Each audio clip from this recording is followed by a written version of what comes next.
Puji Tuhan, kita berjumpa kembali dalam Renungan Kristen HBDA edisi 27 dengan judul Baptisan yang Mempersatukan.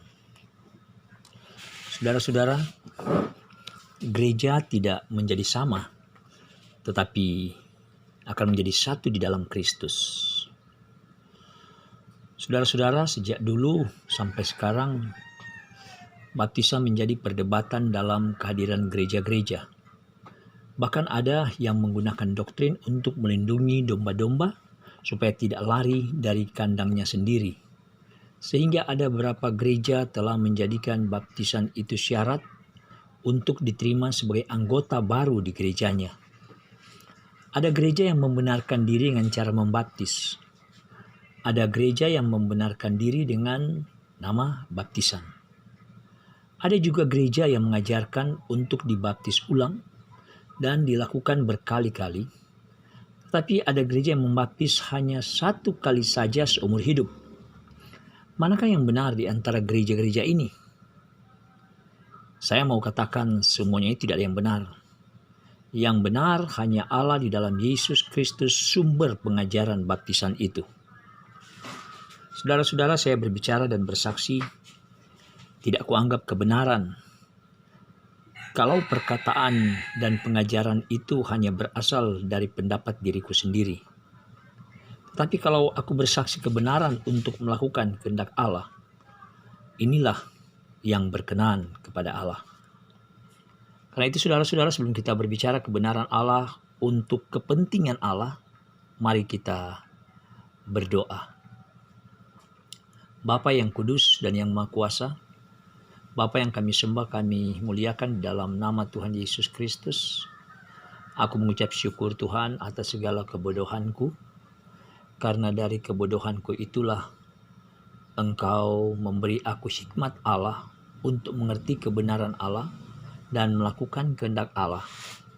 Dan di dalam nama Tuhan Yesus, aku minta keberanian, Tuhan beri petunjuk dan bimbingan, untuk hamba-Mu dapat bersaksi tentang baptisan dalam pandangan Allah yang benar, supaya gereja-gereja menjadi satu di dalam Kristus. Saya sangat yakin dan percaya inilah yang berkenan kepadamu, sesuai dengan doa Yesus bagi murid-muridnya. Haleluya. Amin.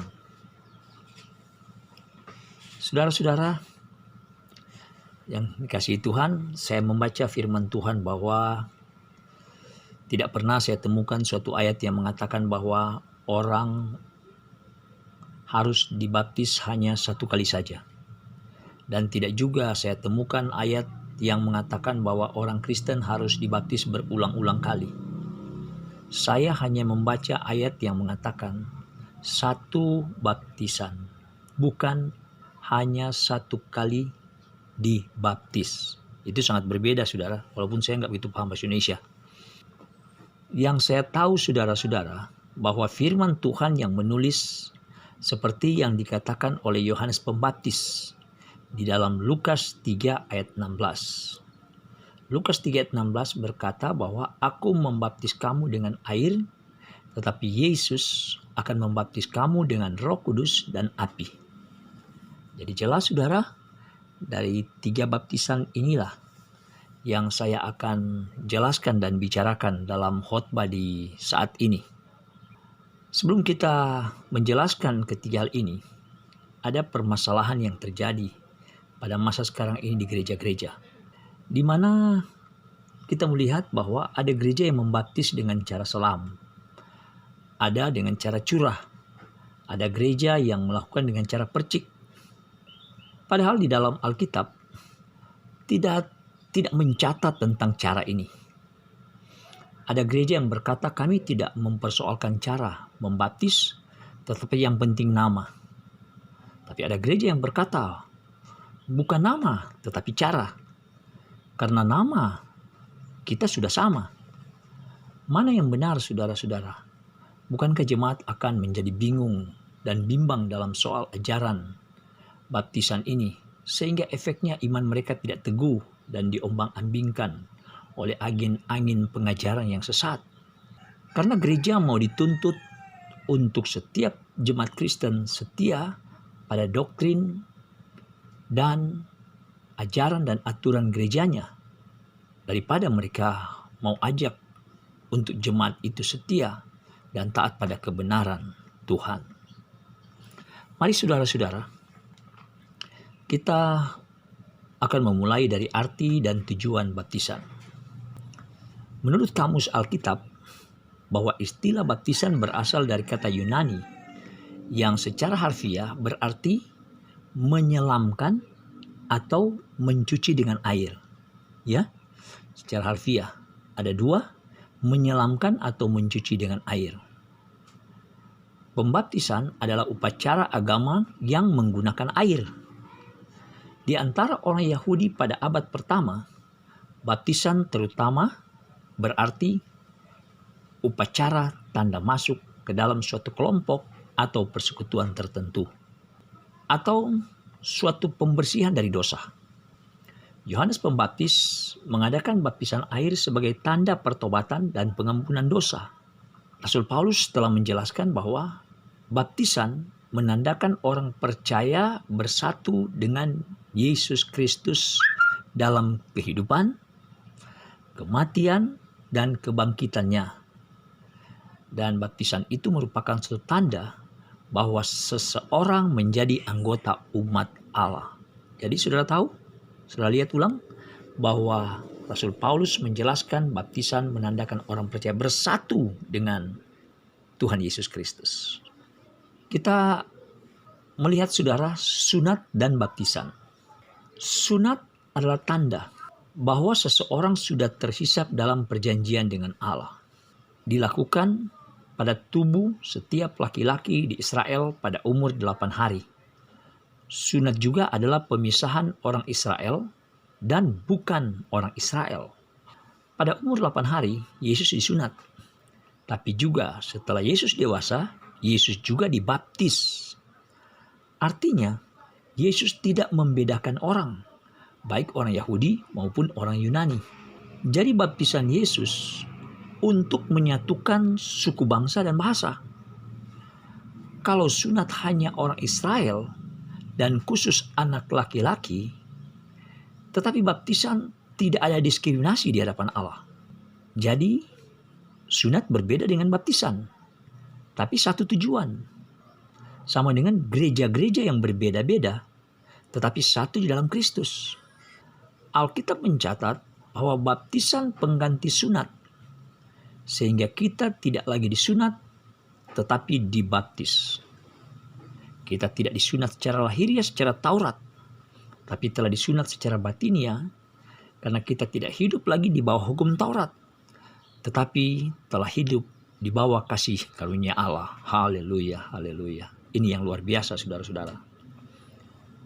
Jadi penyerahan anak di bawah usia 1 tahun ya saudara-saudara yang dilakukan baik gereja karismatik, gereja apostolik, dan profetik, dan gereja-gereja Protestan, ya, gereja-gereja ini sama dengan pembaptisan anak yang dilakukan oleh gereja Protestan sama. Semua melakukan penyerahan anak, sama dengan Yesus yang disunat pada umur 8 hari, dan disitulah bayi Yesus diberi nama. Saudara-saudara yang kasih dalam Tuhan, kita ingat Yesus dibaptis Yohanes dalam satu paket rencana penggenapan firman Allah, yaitu secara bersamaan baptisan air dan Roh Kudus dalam kapasitas sebagai anak Allah yang datang dari atas atau dari sorga, dari Bapa. Yesus yang menerima pembaptisan air bukan untuk pertobatan dan pengampunan dosa. Jadi Yesus yang menerima baptisan air bukan untuk pertobatan dan pengampunan dosa. Karena Yesus tidak berdosa. Yesus tidak berdosa. Dan Yesus lahir dari firman dan Roh Kudus. Sedangkan manusia yang dilahirkan dari bumi ini, dari daging, dari keinginan laki-laki, berasal dari dunia dan telah nyata sebagai orang berdosa. Karena firman berkata bahwa semua orang telah berdosa dan telah kehilangan kemuliaan Allah. Sehingga ketika manusia melakukan pembaptisan, bukan satu paket, tetapi mengikuti 3 pembaptisan. Pembaptisan air, Roh Kudus, dan api.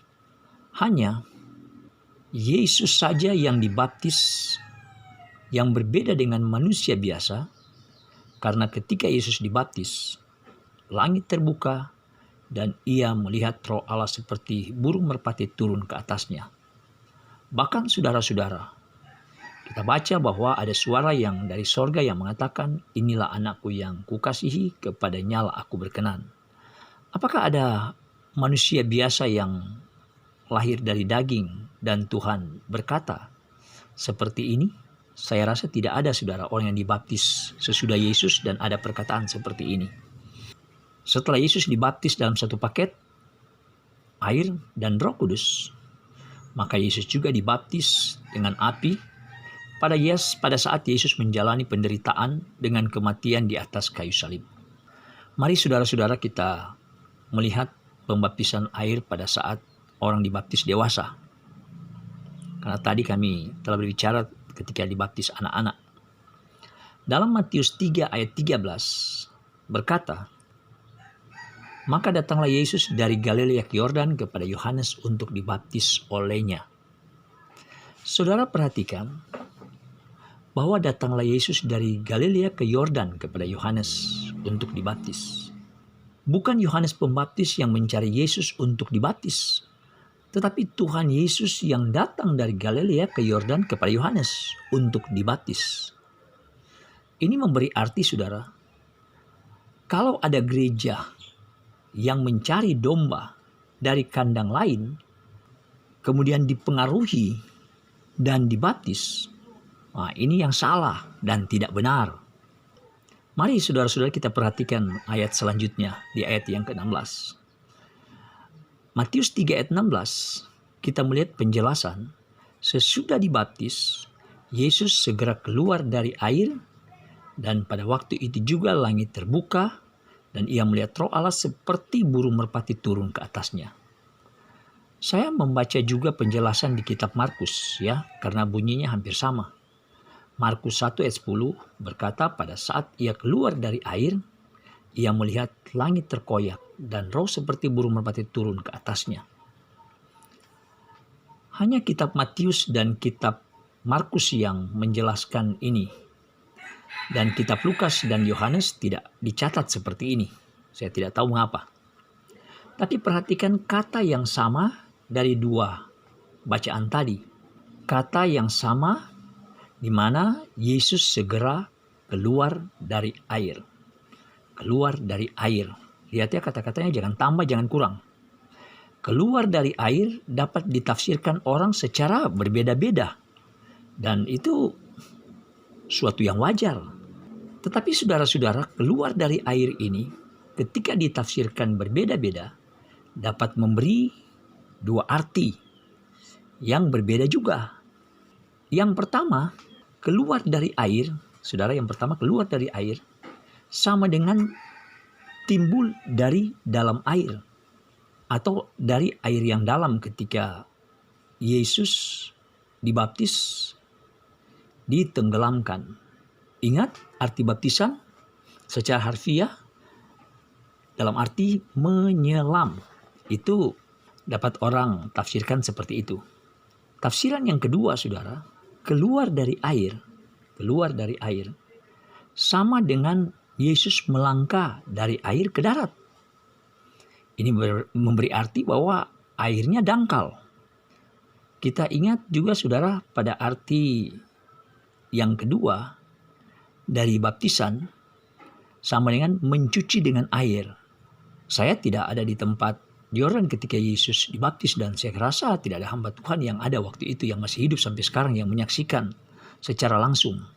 Jadi itulah sebabnya cara pembaptisan yang dilakukan oleh Yesus ini sangat berbeda-beda. Karena dari firman Tuhan juga memberi gambaran seperti itu. Kita tidak tahu, saudara, posisi dan cara Yesus dibaptis. Apakah Yesus diselam? Apakah dicurah atau dipercik air? Atau hanya cuci muka seperti tadi katakan mencuci dengan air? Atau hanya disiram dengan air oleh tangan Yohanes? Karena memang di dalam kata-kata ini, dalam Matius 3 ayat 16 dan Markus 1 ayat 10, ini tidak ada kata keluar dari dalam air. Tidak ada kata dalam air. Ini saudara-saudara. Sehingga wajar seperti kalau ditafsirkan oleh gereja-gereja. Keadaan sungai Yordan ya, yang mungkin dangkal dan ada juga yang dalam seperti sungai-sungai kita di tempat kita tinggal. Mungkin orang boleh berpendapat ketika mereka sudah pernah ke sungai Yordan dan mereka berkata bahwa sungai itu dalam. Itu ada benarnya. Tapi sungai Yordan dulu dan sekarang memang mungkin sudah berbeda. Bayangkan saja saudara 2000 tahun yang lalu. 10 tahun aja berbeda ketika sungai itu berada. 10 tahun apalagi ini sudah 2000 tahun yang lalu. Atau mungkin saudara-saudara, saya berpikir ada yang berpendapat setelah mereka melihat film tentang Yesus dibaptis. Ada film Jesus of Christ atau King of Jesus, ada film Yesus dari Nazaret, dan semua itu menunjukkan pembaptisan. Karena itu saya mau katakan bahwa gereja tidak boleh mengklaim bahwa Yesus dibaptis air dengan cara begini, Yesus dibaptis dengan cara begitu yang benar. Ini sebenarnya maksud saya katakan ini supaya tidak ada gereja yang saling membenarkan tentang cara baptisan. Sebab kalau kamu mempersoalkan, bahkan kita terus berdebat soal cara baptisan, itu sia-sia dan itu adalah kebodohan gereja itu sendiri. Itulah sebenarnya saya nggak begitu suka sebenarnya memperdebatkan ini. Tetapi karena roh Tuhan yang mendorong saya untuk berbicara ini, maka saya memberi diri untuk dan berani berbicara ini. Tetapi saudara-saudara, karena saya bersaksi dan berbicara ini, saya ingin berpendapat. Walaupun pendapat saya ini bukan untuk membenarkan diri atau membenarkan salah satu aliran gereja yang sudah melakukan pembaptisan. Tetapi bagi saya harus memiliki suatu pendirian, suatu keyakinan sebagai orang yang percaya dan telah bertobat kepada Kristus Yesus yang telah dibaptis. Mari saudara-saudara kita baca di dalam Yohanes 3 ayat 22 dan 23. Berkata begini. Ini pendirian saya. Sesudah itu Yesus pergi dengan murid-muridnya ke tanah Yudea dan diam di sana bersama-sama mereka dan membaptis. Akan tetapi Yohanes juga membaptis juga di Ainon dekat Salim. Sebab di situ banyak air. Sini dicatat sebab di situ banyak air. Dan orang-orang datang ke situ untuk membaptis. Jadi saudara-saudara yang kasih, dari bacaan ini menjelaskan bahwa tempat membaptis boleh di sungai mana saja. Tidak dominan harus di sungai Yordan. Asal syaratnya saudara untuk membaptis, dikatakan di dalam Yohanes 3 tadi, ayat 22-23, harus banyak air. Itu. Sebab di situ banyak air. Itu yang dicatat. Nah, Kisah Rasul-Rasul 8 ayat 38, di saat sida-sida Ethiopia dibaptis di sungai oleh Rasul Filipus, tertulis, lalu orang Ethiopia itu menyuruh menghentikan kereta itu dan keduanya turun ke dalam air, baik Filipus maupun sida-sida itu. Dan Filipus membaptis dia. Perhatikan saudara-saudara kata turun ke dalam air. Sini ada kata ke dalam. Ini berarti bahwa airnya banyak dan dalam. Itu kan? Jadi saudara-saudara dari beberapa tulisan ini, seperti apa cara pembaptisan kalau dalam pandangan kita? Karena di sini ditulis bahwa pembaptisan harus banyak air, maka sepertinya pembaptisan cara selam di waktu dewasa lebih akurat dan alkitabiah. Ini saudara-saudara. Kita belajar juga dari percakapan Yesus dengan Nikodemus yang sudah disunat tapi belum dibaptis. Perhatikan kata-kata mereka. Yesus berkata, jika seorang tidak dilahirkan kembali, ia tidak dapat melihat kerajaan Allah. Nikodemus menjadi bingung dan berkata, bagaimana mungkin seorang dilahirkan kalau ia sudah tua? Dapatkah ia dapat masuk kembali ke dalam rahim ibunya? Dan Yesus menjelaskan bahwa jika seorang tidak dilahirkan dari air dan roh, ia tidak dapat melihat kerajaan Allah. Perhatikan kalimat atau kata-kata Nikodemus. Nikodemus bertanya kepada Tuhan Yesus, masuk kembali ke dalam. Masuk kembali ke dalam. Ini memberi arti bahwa Nikodemus yang sudah disunat belum lengkap dia. Kalau Nikodemus belum dibaptis lagi. Ini, karena Nikodemus ketika dia bertanya, dia sudah disunat. Dia seorang ahli Taurat. Dan dibaptis harus masuk ke dalam air dan roh. Ini. Dan ini jelas bukan? Harus masuk ke dalam air dan roh. Saya mengharapkan supaya Roh Kudus menjelaskan ini dan membuka hati pikiran saudara untuk memahami akan kebenaran firman Allah ini. Dan kiranya Allah dalam Yesus Kristus membuka selubung rahasia ini supaya saudara-saudara dapat memahami akan penjelasan saya ini. Mari saudara-saudara kita belajar dan merespon baptisan yang sudah dilakukan oleh gereja-gereja yang sekarang ini. Kita akan mulai saja membaca di dalam Matius 28 ayat 19 sampai 20. Berkata begini, karena itu pergilah, jadikanlah semua bangsa muridku dan baptislah mereka dalam nama Bapa dan Anak dan Roh Kudus. Dan ajarlah mereka melakukan segala sesuatu yang telah kuperintahkan kepadamu. Dan ketahuilah aku menyertai kamu senantiasa sampai kepada akhir zaman. Oh haleluya saudara-saudara. Kita mendapat perintah dan tugas dari Tuhan. Gereja-gereja kita mendapat tugas seperti ini. Saudara-saudara, dari sini kita melihat bahwa penginjilan, pembaptisan, dan pengajaran adalah perintah Allah. Saya mau katakan, karena ini perintah Allah, jangan jadikan baptisan itu aturan syarat anggota gereja untuk memenuhi kepentingan gerejanya, tetapi mengabaikan tujuan mulia dari perintah Tuhan ini. Mari kita perhatikan saudara-saudara, gereja kita harus perhatikan perintah kata ini. Yang pertama-tama yaitu bukan pembaptisan, tetapi harus pergi, harus bergerak, harus menginjil. Dan setelah menerima penginjilan, mereka harus dijadikan murid, baru pembaptisan. Jadi bukan pembaptisan dulu. Jadi kalau gereja bergerak dengan pembaptisan tanpa ada penginjilan dan pemuritan, itu salah. Karena gereja bukan kumpulan orang-orang yang dibaptis, tetapi orang-orang yang telah diinjili dan telah menjadi murid-murid Kristus. Nah, setelah Injil diberitakan menjadi murid Kristus, barulah orang itu dibaptis. Kemudian saudara-saudara setelah dibaptis, mereka terus diajar dan dibekali dengan kebenaran firman Allah, supaya mereka dapat melakukan kehendak Allah dan perintah Allah. Ini yang penting saudara.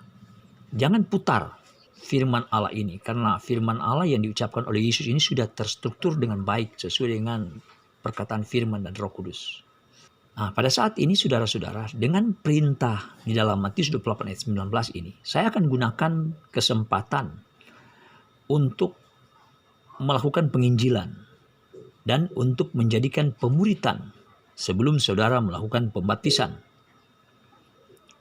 Dalam Markus 1 ayat 4 tercatat, demikianlah Yohanes Pembaptis tampil di padang gurun dan menyerukan. Nah ini ya saudara, kita lihat ya pernyataan Yohanes Pembaptis. Bertobatlah dan berilah dirimu dibaptis dan Allah akan mengampuni dosamu.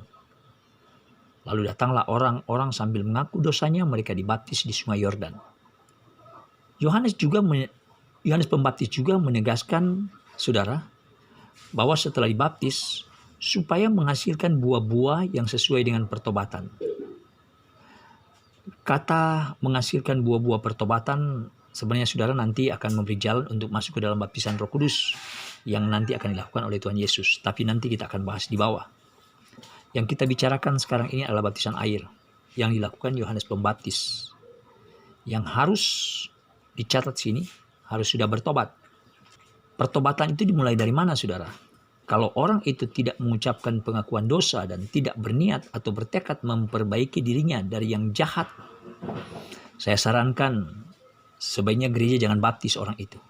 Nanti kalau saudara baptis tanpa mereka bertobat, tanpa ada pengakuan, nanti pendeta yang membaptis itu lebih berdosa daripada orang yang akan dibaptis. Jadi saudara-saudara, syarat untuk pembaptisan air adalah orang itu harus sudah bertobat. Bertobat setelah selesai ia mengucapkan pengakuan dosanya kepada Tuhan. Pemuritan yang kedua, syarat yang kedua sebelum orang itu dibaptis adalah dalam Markus 16 ayat 16, Yesus berkata, siapa yang percaya dan dibaptis akan diselamatkan, tetapi siapa yang tidak percaya akan dihukum. Wah, jelas sekali saudara. Jadi syarat pembaptisan air bagi orang Kristen yang sudah menjadi murid Yesus adalah orang itu harus sudah percaya dan menerima Yesus sebagai Tuhan dan Juru Selamatnya. Saudara-saudara, saya ingin langsung fokus ya pada gereja-gereja sekarang. Pembaptisan yang dilakukan oleh gereja-gereja Protestan pada anak-anak yang masih bayi. Jadi gereja Protestan pada anak-anak yang masih bayi itu benar. Tidak salah. Jadi pembaptisan anak-anak itu yang dilakukan oleh gereja Protestan itu benar dan tidak salah. Tetapi tidak lengkap. Saya melihat sendiri di gereja GPIB, GKI, HKBP, GEMIM, dan Protestan lainnya. Alasan saya menyatakan tidak lengkap adalah secara alkitabiah, yaitu anak-anak bayi yang masih kecil, mereka belum diinjili, belum bertobat, dan anak-anak ini belum percaya. Dan bahkan saya melihat bahwa pembaptisan di gereja itu dilakukan secara formal yang airnya masih di atas baskom, yang masih sedikit. Itulah sebabnya dalam proses pembaptisan anak-anak, gereja Protestan menggunakan orang tua angkat rohani yang disebut Papa Nasrani dan Mama Nasrani. Dan orang tua rohanilah Papa Ani dan Mama Ani ini yang membuat janji pada Tuhan, bukan anak yang dibaptis. Itu yang berjanji karena dia masih kecil. Janji yang mereka ucapkan adalah, saya dengar, bahkan saya alami, adalah untuk mendidik anak baptis supaya mengenal Kristus. Dan Papa Rohani dan Mama Rohani ini yang jadi saksi supaya harus mengajarkan tentang makna dan arti baptisan itu. Ini ada dua hal saudara. Karena pembaptisan bayi itu, maka orang tua baptisan harus mengajarkan dua hal itu. Saudara-saudara yang kasih dalam Tuhan, kita sama tahu bahwa keselamatan adalah pribadi. Orang tua rohani tidak dapat memberi jaminan pada Tuhan bahwa anak rohani atau bayi yang dibaptis itu harus masuk surga. Tidak, mereka tidak bisa menjamin saudara keselamatan pribadi. Melainkan dari iman dan perbuatan dari anak yang dibaptis itu sendiri yang harus bikin pengakuan. Itulah sebabnya saudara-saudara jangan heran ketika anak bayi ini yang sudah dibaptis dan ketika dia dewasa, dia menerima Injil dan dia menyadari bahwa dia telah banyak dosa dan telah mengenal, dia percaya kepada Tuhan sesuai dengan apa yang orang tua rohani ajarkan, maka disinilah dia memberi diri untuk dibaptis kembali, baptis dewasa. Dan saya ingatkan gereja-gereja Protestan tidak boleh mencegahnya. Justru saya mau katakan bahwa semakin dihambat, maka semakin banyak domba-dombamu akan meninggalkan gerejamu. Karena kita sama tahu bahwa Roh Kudus bekerja secara dinamis, menjawab kebutuhan rohani jemaat sesuai dengan kehendak Allah, bukan kehendak gereja masing-masing. Saudara-saudara yang kasih dalam Tuhan. Tetapi saya juga mau ingatkan, bagi gereja-gereja karismatik seperti Tiberias, Betani, GPDI, dan gereja-gereja karismatik lainnya, bahkan ada gereja yang sudah menyatakan diri sebagai gereja yang apostolik dan gereja profetik. Jadi pembaptisan dewasa yang mereka lakukan dan pembaptisan selam, jangan berbangga dulu. Karena saudara-saudara, kalau kamu membaptis orang hanya untuk memenuhi syarat keanggotaan masuk anggota atau bertambah anggota dengan cara membaptis dengan mengabaikan penginjilan, pemuritan di mana orang dibaptis belum bertobat dan percaya, tetapi saudara langsung membaptis, ini lebih sia-sia dan percuma saja baptisan itu. Dan sekalipun orang itu dibaptis sampai 100 kali, itu tidak berguna bagi orang itu. Karena hal ini tidak berkenan kepada Tuhan. Mari kita melihat saudara-saudara beberapa fakta kebenaran firman Tuhan. Yaitu yang pertama, yang harus gereja sekarang belajar. Yang pertama, Yesus yang sudah disunat di masa kecil, tetapi juga dibaptis ketika Yesus dewasa. Kita lihat bukti, saudara. Ketika Yesus datang untuk memberi diri dibaptis, Yohanes mencegahnya dan berkata bahwa ia yang seharusnya dibaptis oleh Yesus. Yohanes menyadari bahwa ia hanya utusan saja. Bahkan dikatakan bahwa membuka tali kasutnya Yesus saja Yohanes tidak layak. Tetapi Yesus menjawab, biarlah hal itu terjadi. Karena demikianlah sepatutnya kita menggenapkan seluruh kehendak Allah. Dan Alkitab mencatat Yohanes pun menurutinya. Jadi saudara-saudara, baptisan untuk menggenapkan seluruh kehendak Allah. Jadi tidak lengkap kalau Yesus hanya disunat, tetapi harus dibaptis juga kan? Kita belajar kerendahan hati mereka untuk melakukan seluruh kehendak Allah. Maka sekarang, apakah gereja Protestan rela dengan kerendahan hati melakukan kehendak Allah? Atau justru gereja memberi pengajaran, membentengi dengan doktrin untuk memproteksi domba-domba kita, supaya domba-domba kita tidak dibaptis dewasa? Saya mau ingatkan saudara, ingat, pohon dilihat dari buahnya. Maka demikian juga gereja dilihat dari buahnya. Apa gereja itu berbuah tetap atau tidak. Itu seperti firman. Saya menjadi khawatir jangan-jangan cara pandang gereja Protestan di masa sekarang ini telah terulang kembali dengan cara pandang dan pikiran Saulus sebelum Saulus bertobat dan percaya Yesus. Di mana kerasnya hati Saulus untuk menjaga kemurnian Taurat dan keyahudian dengan membunuh pengikut Yesus karena dia tidak mengenal Tuhan Yesus secara benar dari Allah. Justru Saulus merasa benar apa yang dia lakukan. Tetapi Saulus telah gagal paham tentang pengajaran. Itu saudara-saudara. Fakta yang kedua, kebenaran firman Allah yang dapat kita baca, kita lihat dalam Kisah Para Rasul 19 ayat 1-11. Sebaiknya saudara baca ini, Kisah Para Rasul 19 ayat 1-11. Karena di sini dicatat bahwa orang yang sudah dibaptis Yohanes disuruh lagi dibaptis oleh Rasul Paulus, tetapi dibaptis di dalam nama Tuhan Yesus. Bukan saya yang mengajar ini, saudara. Bukan saya yang mengatakan ini, tapi Paulus yang menulis. Paulus yang berkata di dalam Kisah Para Rasul 19 ayat 1-11. Hanya gereja-gereja Protestan takut membaca ini. Saudara-saudara, saya memberikan kasus yang terjadi pada gereja-gereja Protestan pada masa sekarang ini. Di mana gereja Protestan sering berkata begini, bahwa kami tidak lagi melakukan pembaptisan dewasa karena kami telah mengadakan peneguhan sidi. Itu benar bukan? Tapi saya mengatakan bahwa sidi ini bukan pembaptisan. Itu aturan dan tradisi gereja yang terbawa oleh gereja suku, di mana sidi diambil dari bahasa Jawa, yaitu purnomo sidi, yang dikaitkan dengan bulan purnama. Tapi baptisan telah tercatat dalam Alkitab. Logika teologi kita kadang-kadang bertanya, kenapa sih sudah dicatat di Alkitab, tapi kita tidak melakukan di Alkitab, tetapi kita justru melakukan cara kita, tradisi kita. Apakah itu benar atau tidak? Mungkin itu tidak salah, tetapi lebih baik kalau seandainya kita ikut firman Allah, apa yang dicatat dalam Alkitab. Jadi saudara, saya melihat bahwa sidi yang dilakukan oleh gereja Protestan bagus, karena mereka belum dibaptis. Gereja Protestan melaksanakan pemuritan menjadi pengikut Kristus yang sudah bertobat dan percaya. Kita melihat pendeta waktu peneguhan sidi telah menumpangkan tangan, dan ini baik. Tapi saya mau katakan bahwa ini tidak lengkap tanpa pembaptisan.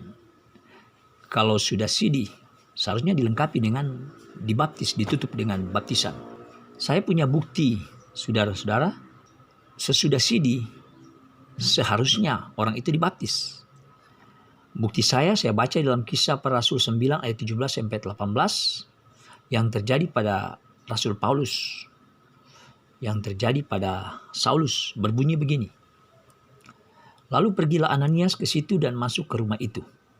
Ia menumpangkan tangannya ke atas Saulus, dan seketika itu juga seolah-olah selaput gugur dari matanya sehingga ia dapat melihat lagi.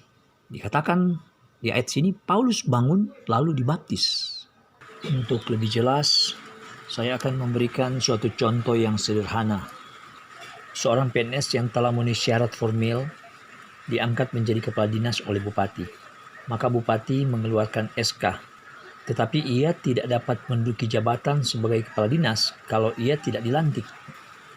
Dari contoh ini saudara, kita melihat bahwa sama dengan orang yang sudah memenuhi syarat kekristenan, yaitu orang yang sudah bertobat dan percaya, apalagi pada saat itu dia sudah ikut pemuritan, dia sudah ikut sidih, dan sudah ditumpangkan tangan oleh pendeta.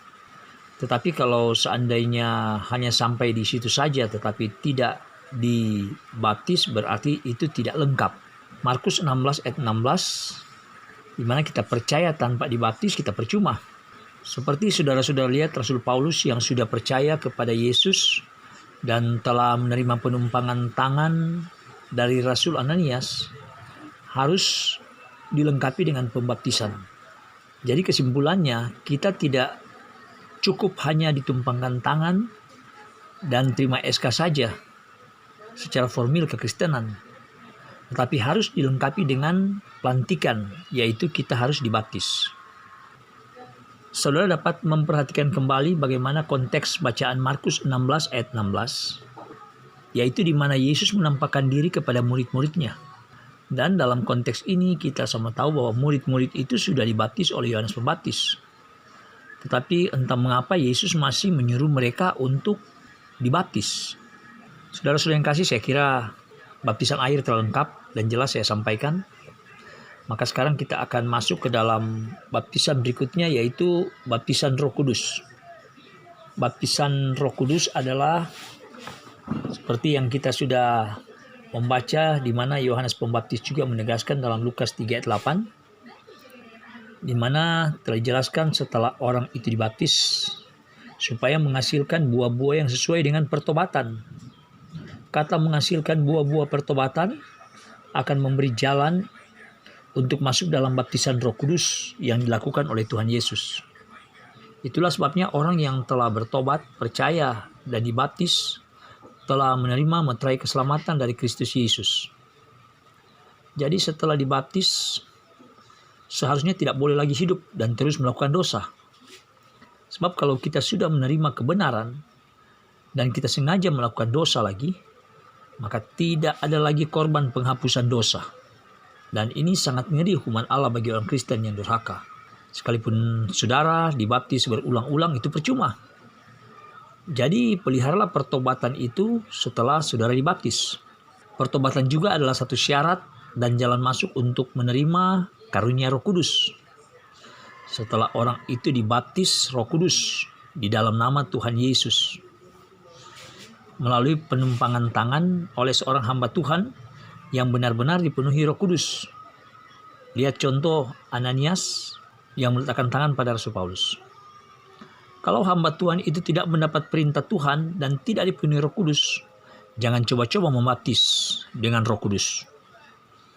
Sering kita temukan ada hamba Tuhan yang memaksa diri supaya ibadah pengurapan kelihatan keren. Sering dia berucap, terimalah Roh Kudus. Maka dia meniupkan suatu nafas. Tapi seperti ada syair yang mengatakan, jangan ada dusta di antara kita. Pengalaman Paulus yang menerima baptisan Roh Kudus melalui penumpangan tangan Ananias adalah cara baptisan Roh Kudus. Rasul-rasul yang menerima pembaptisan Roh Kudus melalui lidah-lidah api adalah bentuk baptisan Roh Kudus, dan itu sudah jelas, bukan? Sekarang saudara-saudara, bagaimana dengan baptisan api? Di atas sudah saya jelaskan sebagian, tapi masih dalam rincian yang pendek. Tapi nanti saya jelaskan saudara-saudara secara terperinci di bawah ini. Saya sering mendengar ada seorang Kristen yang sangat bodoh sekali sering bertanya seperti ini sebelum kita masuk dalam baptisan api. Mengapa penjahat di sebelah kanan Yesus tidak dibaptis air dan Roh Kudus, tapi diselamatkan Tuhan Yesus? Saya mau katakan bahwa keselamatan itu otoritas atau hak prerogatif Tuhan yang tidak dapat digugat dan dibatalkan manusia atau malaikat manapun.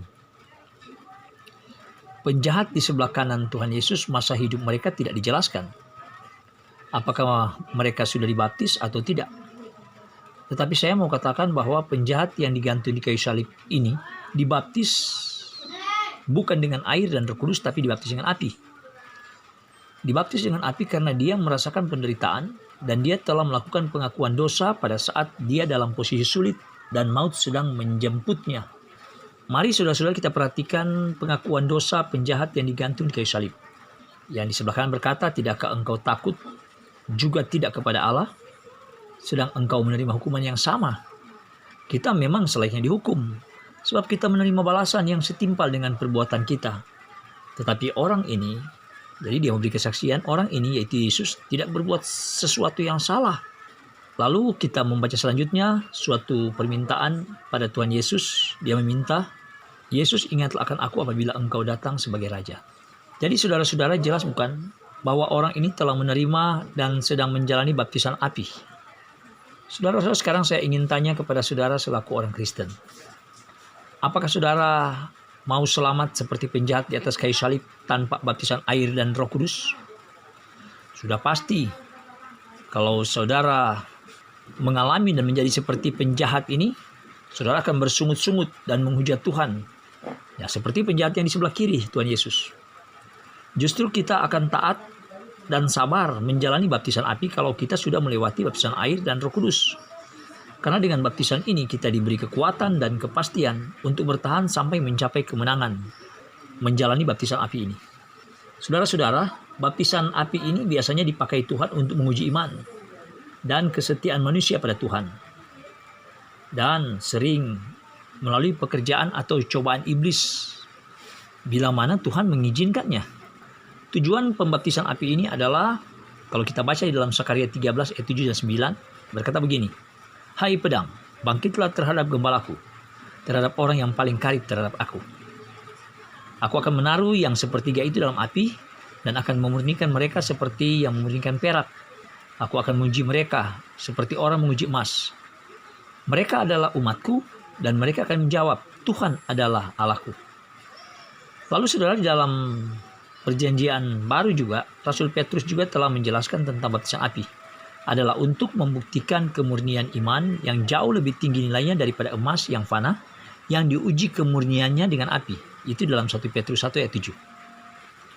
Jadi saudara-saudara, setelah saya menjelaskan ini, baptisan air, baptisan api, Roh Kudus, maka saya mengambil kesimpulan bagi kita sebagai orang Kristen. Saya selalu membaca firman Allah di dalam kitab Matius 7 ayat 21 selalu berkata begini, bukan setiap orang yang berseru kepadaku Tuhan, Tuhan akan masuk ke dalam kerajaan sorga, melainkan dia yang melakukan kehendak Bapa-Ku yang di sorga. Tentang ini saudara dapat temukan dalam khotbah saya di dalam YouTube tentang perbedaan manusia dengan iblis. Saudara cari sendiri. Saudara-saudara, demikian penjelasan saya. Kiranya Tuhan memberkati kita. Mari kita berdoa. Terima kasih Tuhan atas segala hikmat dan kekayaan firman yang telah Engkau anugerahkan pada hamba-Mu ini.